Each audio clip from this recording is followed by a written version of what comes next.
சொல்ல முடியாது. நமக்காக நேரம் ஒதுக்கி ஒரு 3 மணி நேரம் ஒரு மனிதனுக்கு வந்து உட்கார்ந்துருக்கார், அவருக்கான மரியாதையை கொடுக்க வேண்டும். அவர் பேசுவதை நாம் அழகாக கேட்டுக்கொண்டிருப்போம். இது மேடை அவருக்காக. நம்முடைய கரகோஷத்துடன் கையில் இருக்கு போதா விழுந்தாலும் பரவாயில்லை.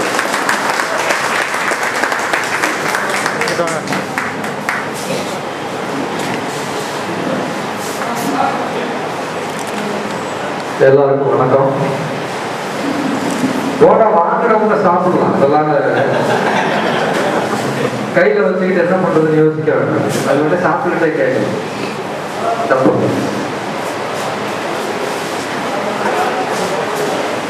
இந்த நிகழ்ச்சி ரொம்ப இனிமையா போயிட்டு இருக்கு. மதிய உணவுக்கு பிறகு ஒரு 2:30 மணிக்கு துவங்கின இந்த கவியரங்கம், மூத்த வலைப்பதிவாளர்களுக்கான பாராட்டு, இதெல்லாம் கொண்ட இந்த விழா இந்த நேரத்துல இவ்வளவு தூரம் சுறுசுறுப்பா போயிட்டு இருக்கிறதே பெரிய விஷயம். இவ்வளவுதான் கை தட்டுவாங்க. நீங்க ரொம்ப அவங்களை போட்டு கை தட்டுன்னு அது நீங்க 2:30 மணிக்கு நீங்க சாப்பாட்டுக்கு அப்புறம் உட்கார வச்சுட்டு கை தட்டுனா எங்க கை தட்டுவது? அதனால நீங்களே சொல்ல அந்த தூக்கத்தெல்லாம் கலைச்சு விட்டுறீங்க. ரொம்ப ஒரு முக்கியமான ஒரு புது விழா, வலைப்பதிவர்களின் ஒரு சங்கமம் அப்படின்றது வந்து ஒரு இந்த வகை விழால இதுதான் ஒரு முதல் விழான்னு நினைக்கிறேன், இல்லையா? அது சென்னையில அது பெருமைப்படலாம். முதல்ல இந்த விழாவை அமைந்த அமைப்பாளர்களுக்கு ஒரு பெரிய கரகோஷத்தை கொடுக்கலாம். இந்த விழா ஒரு முக்கியமான விழான்னு சொல்றதுக்கு மற்றும் ஒரு முக்கியமான விஷயம் அப்படின்னா, வெளிநாட்டுல துபாயில இருந்து சிங்கப்பூர்ல இருந்தெல்லாம் வந்து கலந்துகிட்டு இருக்கிறாங்கன்றப்போ அது உண்மையிலேயே ரொம்ப பாராட்ட வேண்டிய ஒரு விஷயம். அதே மாதிரி மும்பைல இருந்து வந்திருக்கிறாங்க, கோயம்புத்தூர்ல இருந்து, மதுரையில இருந்தெல்லாம் வந்திருக்கிறாங்க. பெண்கள் இவ்வளவு பேர், ஒரு கிட்டத்தட்ட ஒரு 20-25 பேர் இருக்கிறாங்கன்னு நினைக்கிறேன். ஒரு 25% அவ்வளவு பெண்கள் வந்து ஒரு நாள் முழுக்க வலைப்பதிவர்களுக்கான விழாவுக்கு வந்து கலந்துகிட்டு இருக்கிறாங்க அப்படின்னு சொன்னா வந்து அது விழாவின் வெற்றியாக அமைப்பாளர்கள் எடுத்துக்கலாம். ரொம்ப ஒரு நல்ல ஒரு விழா. இந்த காலை நிகழ்ச்சிகள் எப்படி போச்சுன்னு எனக்கு தெரியாது. அது இவர்கிட்ட மின்னல் வரிகள் பாலகணேஷ் அவர்கள் வந்து கேட்டுக்கிட்டு இருந்தேன். அதுவும் ரொம்ப அற்புதமா ஒவ்வொருவரும் தங்களை பற்றி அறிமுகப்படுத்திக்கிட்டாங்க அப்படின்னு சொல்லிட்டு சொன்னார். அவர் முதல்ல வந்து நீங்க எத்தனை மணிக்கு வர்றீங்க, எத்தனை மணிக்கு வந்துட்டு நீங்க பேசிட்டு நீங்க போறதுன்னா போயிடலாம் அப்படின்னு சொல்லிட்டு தான் சொன்னார். ஒரு சபை நாகரீகம், ஒரு மேடை நாகரீகம், ஒரு நிகழ்ச்சிக்கான ஒரு முறைன்னு ஒன்று இருக்கு. எப்படி வந்து திடீர்னு வந்து என்ன ஓட்டு கேன்வாஸ் பண்ணிட்டு போறாங்கன்னா அந்த மாதிரி போலாம். இது வந்து நானுமே இதுல ஒரு ஆர்வம் உள்ள ஒரு ஆர்வலன், வலைப்பதிவு வந்து நான் அவர்கிட்ட நான் என்ன சொன்னேன் அப்படின்னு சொன்னா, என்னுடைய பகுதி 2வது பகுதின்னா எப்ப ஆரம்பிக்கிறோ ஆரம்பிக்கிற நிமிடத்துல இருந்து நான் இருப்பேன். அதே மாதிரி நிகழ்ச்சியில கடைசியில என்ன பேச சொல்லுங்க. நடுவில் நான் பேசிட்டு நீங்க போகலாம் அப்படின்னா என்னுடைய வேலைக்காக சொல்லாதீங்க.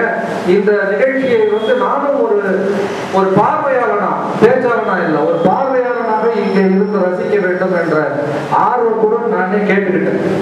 அதனால வந்து ஒரு 3 மணி நேரம் காத்து இருந்தது, வெயிட் பண்ணது, அதெல்லாம் ஒரு பிரச்சனையும் இருக்கு. சந்தோஷமா எல்லாமே ரிசீவ் பண்ணிட்டு இருந்தோம்.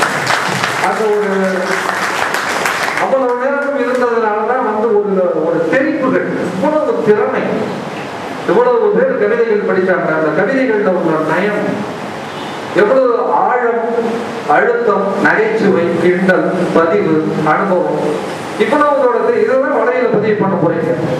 அதோட ஒரு சாம்பிள் தான் இந்த மேடையில எல்லாமே பதிவிருந்தீங்க. ரொம்ப அற்புதமா இருந்துச்சு எல்லாருடைய பதிவுகளும். அதுல இந்த புத்தகத்தை நான் வெளியிட்டேன் அப்படின்றதுனால இந்த புத்தகத்துல இருந்து சில கவிதைகளை முதல்ல குறிப்பிடணும். அதுதான் ஒரு முறைன்னு நினைக்கிறேன். சசிகலா சங்கர் அவர்களுடைய தென்றலின் கனவு, இது வலைப்பதிவுல அவங்க பதிவு செய்த கவிதைகளுடைய ஒரு தொகுப்புன்னு சொல்லிட்டு சொன்னாங்க. நல்ல கவிதைகள் நிறைய இருக்கு, அத்தனையும் வாசிக்கிறதுக்கு அவகாசம் இல்லை. புரட்டி நம்ம கண்ணில் பட்ட சில நல்ல தெரிப்புகளை மட்டும் உங்களுக்கு படிச்சுட்டாங்க நினைக்கிறேன். கோபம் வரத்தான் செய்கிறது அப்படின்னு ஒரு கவிதை. குடுமி பிடித்து மண்ணில் உருண்டு புரண்டு சண்டையிடும் மழலைகளை காணும் போதெல்லாம் கொஞ்சம் கோபம் வரத்தான் செய்கிறது என்னோடு சண்டையே போடாத அக்காவின் மேல்.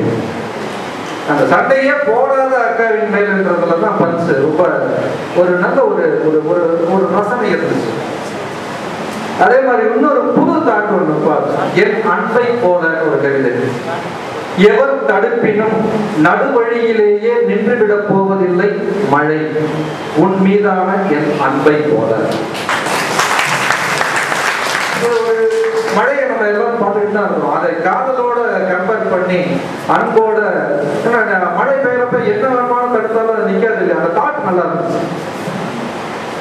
அதே மாதிரி இன்னும் ஒரு கவிதை, லஞ்சம். லஞ்சத்தை பத்தி ரொம்ப யதார்த்தமா அழுத்தமா இந்த கவிதை இருக்கு. பலூன் விற்பவன் பிறக்க போகும் தன் குழந்தைக்கு வாங்கிய சட்டையின் விலை 20, பிறந்த குழந்தை ஆனா பெண்ணா என தெரிந்து கொள்ள கொடுத்த விலை 500.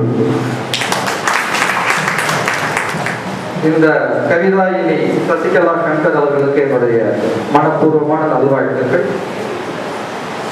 இந்த வலைப்பதிவு அப்படின்ற இந்த விஷயம் வேற சட்டை போட்டுக்கிட்டு இருக்கிற ஒரு புது அம்சம். எதுவுமே பழசோட தொடர்ச்சின்னு தான் எல்லாம் உங்களுக்கு எல்லாம் தெரிஞ்ச விஷயம்.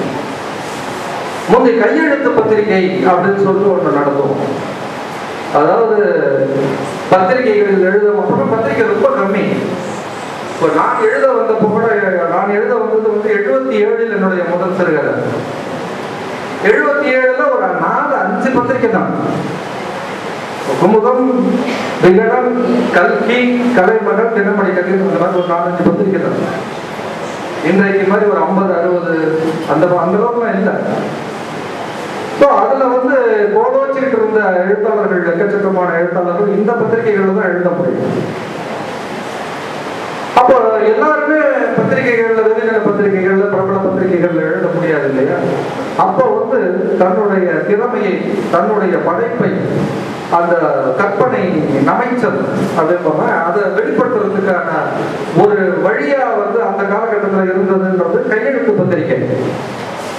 ஒரு பேப்பர் ஒரு 8 பக்கம் பேப்பர் எடுத்து கட் பண்ணி ஸ்டாப்பிள் பண்ணி அதுலேயே ஒரு கார்ட்டூன், அதுலேயே ஒரு ஜோக், ஒரு பத்திரிகை மாதிரியே கையெழுத்து பத்திரிகை. அதுல 2-3 பேர், அதுக்கு ஒரு எடிட்டர், அதுக்கு ஒரு சப் எடிட்டர், அதுக்கு ஒரு ஆர்டிஸ்ட் அப்படின்னு சொல்லிட்டு அதை ஒரு பிரைவேட் சர்க்குலேஷன் ஒரு 50 பேருக்கு 25 பேருக்கு அந்த மாதிரி நடந்து கொண்டு இருந்தது. அதனுடைய ஒரு நீட்சி, அதனுடைய ஒரு மிகப்பெரிய ஒரு வளர்ச்சியின் ஒரு பதிவு தான் இந்த வலைப்பதிவு அப்படின்றது. இன்னைக்கு எல்லாமே கம்யூனிகேஷன்ல எல்லாமே பார்த்தீங்கன்னா அப்படி ரொம்ப சாதாரண யோசிச்சு பார்த்தீங்கன்னா ஆச்சரியமா கூட இருக்கு. இந்த நூற்றாண்டு, இந்த ஒரு 100 வருஷத்துல விஞ்ஞானம் கண்டிருக்கிற ஒரு தாவல், ஒரு லீப், அதோட ஜம்ப் போன எத்தனையோ பல நூற்றாண்டுகளுக்கு முன்னாடி எல்லாம் வாழ்ந்தவர்கள் இதெல்லாம் அனுபவிக்காமையே போயிட்டாங்களேன்ற ஒரு ஆதங்கம் கூட எனக்கு உண்டு. பொன்னியின் செல்வன்ல வந்தியத்தேவன் ஒரு ஓலையை எடுத்துட்டு ஒரு பாகம் பூரா போயிட்டு இருப்பான். என்ன புத்தாண்டு குந்தேவி கொடுத்த ஒரு ஓலையை எடுத்துட்டு இலங்கையில அருள்மொழிவர்மனுக்கு கொடுக்கறதுக்கு 2வது பாகம் பூரா ஓடிட்டு இருப்பான். இன்னைக்கு மாதிரி ஒரு ஸ்கைப்ல பேசியிருந்தா அருள்மொழிவர்மா உனக்கு குந்தேவி இந்த மாதிரி சொல்றாங்க, குந்தேவியே பேசிட்டு போறோம். அதுக்கு நடுவில் ஒரு தூது வந்ததுக்கு நீங்க யோசிச்சு பார்த்தீங்கன்னா அவர்கள் எழுந்தது எல்லாம் நம்ம எவ்வளவு அடைந்திருக்கிறோம் அப்படின்றது. ஒரு போன், அதுக்கு நானே அனுபவிச்சிருக்கேன். ட்ரெக் கால், அதுவும் பட்டுக்கோட்டையிலாம் எஸ்டிடி வர்றதுக்கே ரொம்ப நாளாச்சு. ட்ரெக் கால் புக் பண்ணி தான் பேசணும். போஸ்ட் ஆபீஸ்ல போய் எழுதி கொடுக்கணும். ஏற்கனவே 8 பேர் இருப்பான். 8 பேர் இருக்கிறப்ப நம்ம எப்போதாவது ஆளா ஒரு காரைக்குடியில இந்த எண் அப்படின்னு எழுதி கொடுத்துட்டு உட்காந்துருக்கணும். அதெல்லாம் முடிஞ்சு வரிசையா எப்ப வேணாலும் கூப்பிடுவாங்கன்றதுக்காக உட்கார்ந்துருக்கணும். காரைக்குடி கால் புக் பண்ணீங்களா பேசுங்க அப்படின்னு பேசுவோம். ஹலோ, இங்க நாராயணன் இருக்காருங்களா அப்படின்னு. அவர் வெளியில போயிருக்காருங்களா? அவர் வெளியில போயிருக்காருன்னு தெரிஞ்சுக்கிறதுக்கு 2 மணி நேரம் உட்கார்ந்து